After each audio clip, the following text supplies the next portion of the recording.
Patuloy pa rin ang paghahanap ng siyensya sa makabagong paraan para makahanap ng alternatibong paraan ng ng enerhiya. Kamakailan lamang ay natagpuan nila ang potensyal ng hangin at araw.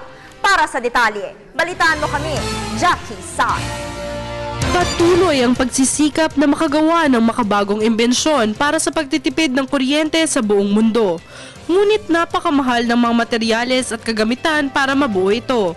Sa puspusang pag-aaral sa pag-iipon at muling paggamit ng elektrisidad, may bagong natuklasan ng dalawang chemist professors ng University of Calgary na sina Curtis Berlinger and Simon Trudel.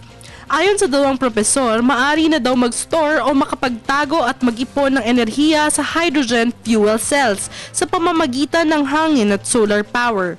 Naitalang may 150 energy density ang hydrogen fuel cells kung ikukumpara sa lithium-ion battery.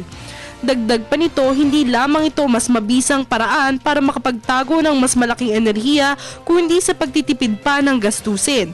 Katunayan dito ang halaga na ginamit nilang non-toxic metals gaya ng iron na may halagang 3 cents. Kung ikukumpara sa dating madalas na gamiting toxic metal na ruthenium na nagkakahalaga ng $5.07 at iridium na $18.45. Inaasahang makakatulong ito hindi lamang sa pag-iipon at pag-recycle ng elektrisidad, kundi sa mas mababang presyong handog ng produkto nila sa kumpanyang kanilang tinayo.